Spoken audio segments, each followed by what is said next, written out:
Leur introduction de 2 minutes sur la thèse l'importation massive du riz. C'est pourquoi, en toute humilité, mesdames et messieurs, honorables membres du jury, voyants adversaires, je m'en vais vous dire bonsoir. Attention, l'importation massive du riz décourage toute politique de développement agricole et empêche la sécurité alimentaire. Mesdames et messieurs, pour bien comprendre cette thématique, il est important de déceler les éléments clés de cette affirmation, à savoir l'importation. C'est une entrée dans un pays de biens et de services provenant d'un autre. Elle est émissive lorsqu'elle excède les statistiques de la production agricole interne. Le développement agricole a été défini par le site Wikipédia comme un processus général de transformation agricole dans les différentes régions du monde à des différentes époques de l'éducation. La sécurité alimentaire, c'est l'accès à tout le monde, à tout moment, physiquement, économiquement, à une nourriture saine et suffisante pour leurs besoins à la fois énergétiques et sanitaires. Mesdames et messieurs, auguste assemblée, il est d'une sagesse populaire et d'une humilité mortelle de dire qu'on est mieux servi que par soi-même.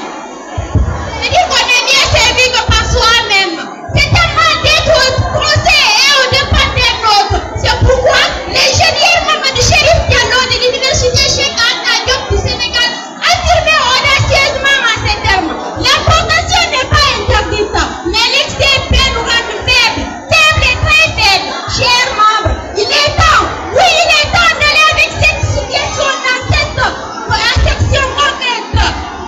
C'est-à-dire faire comprendre à nos adversaires tout au long de ce débat que vous avez tort. D'ailleurs, peut-on avoir à tout moment ce qu'on a besoin quand on n'est pas propriétaire? Il faut être de même niveau d'expérience que nos adversaires pour pouvoir en cela. Je vous remercie. Merci. Mesdames et messieurs, chers invités, honorables membres du jury, chers collaborateurs, bonsoir. C'est un grand honneur et agréable plaisir pour moi d'être parmi vous ce soir pour débattre d'un sujet à dimension mondiale. Dans la mondialisation, aucun pays ne peut se développer et faire le bonheur de sa population en vivant en vase clos, car nous vivons en harmonie parfaite avec les autres membres de la planète. Attention, l'importation massive du riz décourage toute politique de développement agricole et nous empêche d'atteindre la sécurité alimentaire. D'abord, avant toute chose, nous allons définir les mots-clés qui composent notre assertion.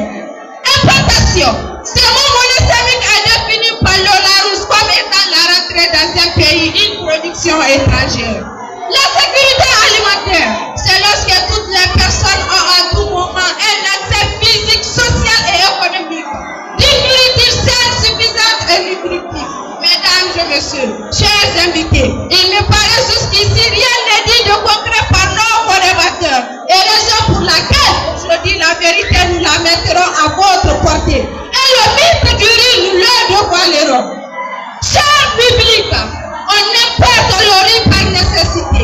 Cher jury d'exception, si notre production est incapable de satisfaire notre besoin alimentaire, alors, chers collaborateurs, pourquoi ne pas importer pour assurer la sécurité alimentaire de notre population? Chers collaborateurs, si l'importation massive n'est pas importante, alors comment expliquez-vous ces proverbes vietnamiens, je cite: importer le riz, c'est importer le bonheur? Est-ce que l'importation massive peut décourager toute une politique de développement agricole? Non. Alors que le riz n'est qu'un élément de cette chaîne. Je vous remercie. Mesdames, Messieurs, on va recevoir le groupe scolaire EFAPA pour sa première partie, puis développement de 3 minutes. Honorables membres du jury, mesdames et messieurs, bonsoir. A priori, nos adversaires disent et soutiennent que l'importation massive du riz n'empêche pas le développement agricole et cause l'insécurité alimentaire.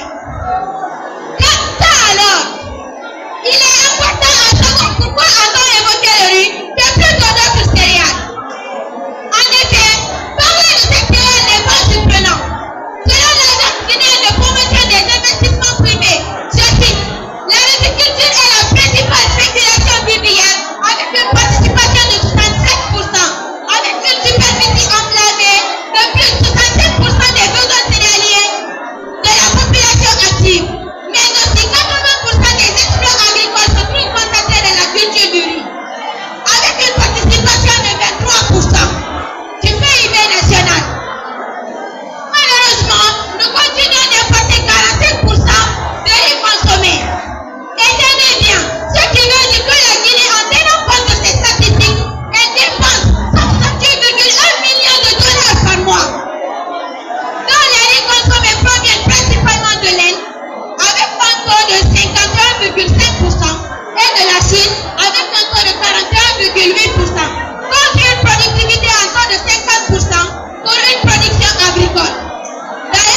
des preuves tangibles, alors que nos adversaires nous les identifient.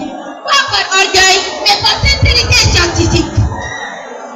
Honorant membre du jury, chers co-débatteurs, chers encadrants, eh bien, ce phénomène d'importation massive du riz empêche le développement agricole et permet aussi l'insécurité alimentaire, voire même un manque de bonne santé pour les citoyens. Pour preuve, nous nous permettons de vous poser ces différentes questions.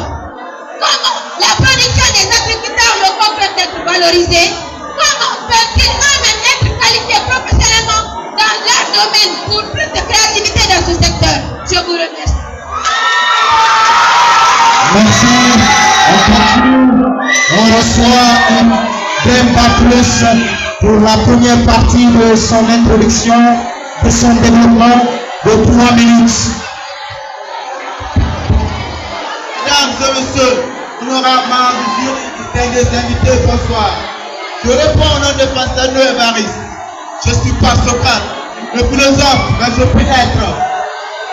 Christophe Colomel, le réaliste pour voir les réalités de chez moi. Une réalité d'ailleurs que tout le monde voit. Oui, que tout le monde voit, c'est le problème de la sécurité alimentaire. Sur ce point, je remarque que nos adversaires soutiennent l'inverse de la réalité. Car l'importation massive du riz ne décourage nullement pas la politique agricole, à plus forte raison nous empêcher d'atteindre la sécurité alimentaire. Mais plutôt, elle est l'une des conséquences de la mauvaise politique agricole mise en place par les chefs d'État africains depuis l'indépendance jusqu'à nos jours. Chers honorables membres du jury, chaleureux public, nos adversaires disent ici que l'importation massive du riz n'est pas importante. Lorsque la production locale est insuffisante, il est d'ailleurs nécessaire d'importer. Nous savons tous que l'agriculture guinéenne est faible selon la politique nationale de développement agricole. La croissance nationale de développement agricole est de 4,5 à 5,5%. 22% du riz est insuffisant pour combler les besoins alimentaires croissants de la population. Selon le site Open.com, nous importons que 40% de la consommation guinéenne est composée du riz. Dès lors, il est clair que notre consommation ne se limite pas seulement du riz et que notre culture ne se limite pas seulement à la riziculture. Car 60% de la consommation guinéenne est composée de la banane, du folio, du manioc. Existe-t-il une politique agricole pour ces denrées? Je dirais non. Encore cela s'explique. Allez-vous nous dire parce que nous importons de la banane, du folio, du manioc, qu'il n'y a pas une bonne politique agricole pour ces denrées? Encore je dirais non. Alors, pourquoi importer massivement du riz plutôt que de croiser une politique agricole? Chaleureux public, chers membres du jury, tout pays qui assure aujourd'hui sa sécurité alimentaire, ce pays-là a été d'abord à un moment donné de son existence dans l'insécurité alimentaire. C'est dans ce cadre que le secrétaire général de l'ONU importe dit la malnutrition n'est pas mais plutôt c'est une crise qu'on doit bannir pour que chaque être humain ait une alimentation saine et équilibrée. Chers membres du jury, distingués invités, avant de quitter, je me remettre une question à la disposition de tout un chacun et solliciter avoir une réponse de la part de nos chers collaborateurs. Si l'importation massive n'est pas indispensable, pourquoi les autres peuples se sont déplacés pour aller en Égypte à la recherche du bleu? Je vous remercie. Merci, on reçoit le groupe scolaire EFATA pour la deuxième partie de son développement de 3 minutes. Mesdames et messieurs, chers membres du jury, distingués invités, bonsoir. Avec tous ces arguments qui manquent du vrai sens de cette argumentation que les adversaires évoquent ici. En nous comprenons qu'ils sont sortis du sens de leur position à défendre.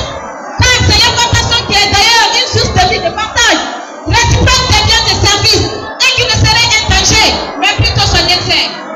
Ainsi, comme nous avons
alimentaire.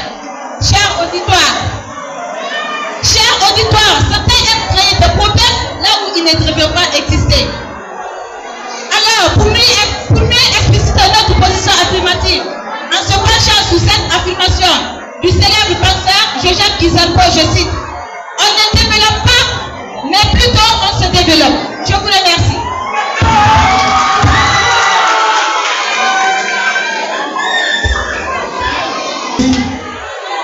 On va recevoir le groupe scolaire IPM Baplis pour ces 2 minutes de la conclusion. Développement, deuxième partie de développement. Plutôt pour leur seconde partie de 3 minutes de développement. Merci.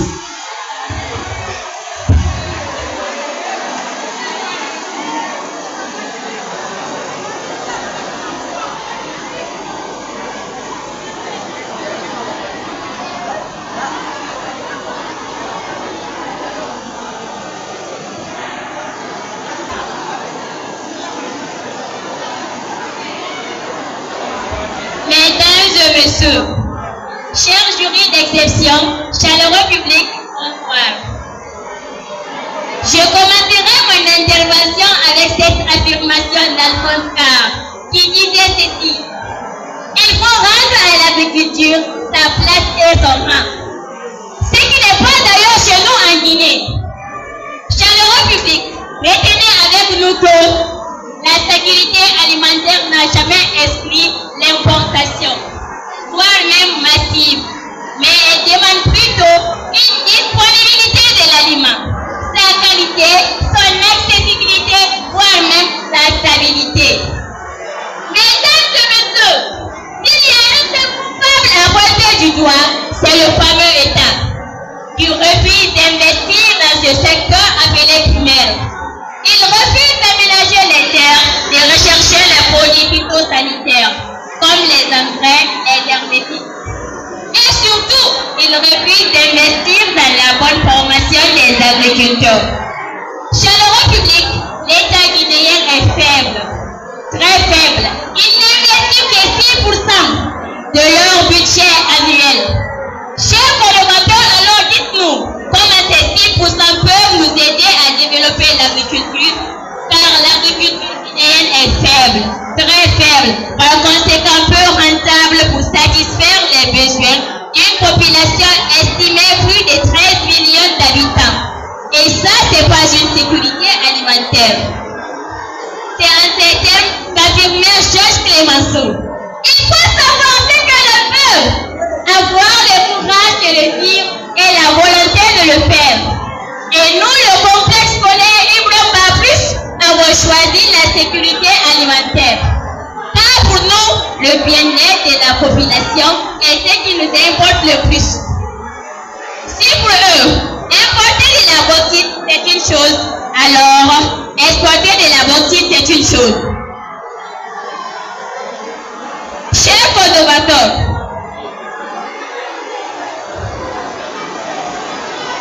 j'aimerais vous poser une question assez simple. Si, comme vous le dites, que la sécurité alimentaire nue à l'agriculture guinéenne, c'est-à-dire vous défendez l'indéfendable, parce que nous savons que la Guinée a lancé sa campagne le 22 avril 2024. Je veux vous demander, c'est suite à quoi? S'ils étaient découragés, est-ce qu'ils allaient le faire? Non. J'aimerais vous dire quelque chose. Chaque pays exporte ce qu'il a le plus et importe ce qu'il a le moins. Je vous remercie.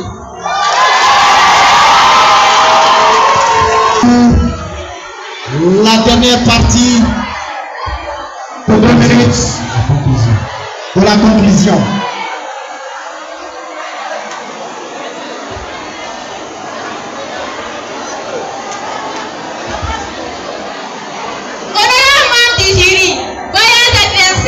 Chers invités, à entendre et comprendre les arguments de mes adversaires qui sont dépourvus de tout bon sens, je suis tenté de croire que je peux monter au ciel avec mes pieds, tuer l'ange de la mort avec mes mains et voler sans aile. Honorable membre du jury, nos adversaires nous parlent de trop de riz importés et nous parlons de l'économie naturelle.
En écoutant les arguments illusoires, voire même erronés de nos co-débatteurs, je suis tenté de croire que je peux déplacer la montagne avec une main.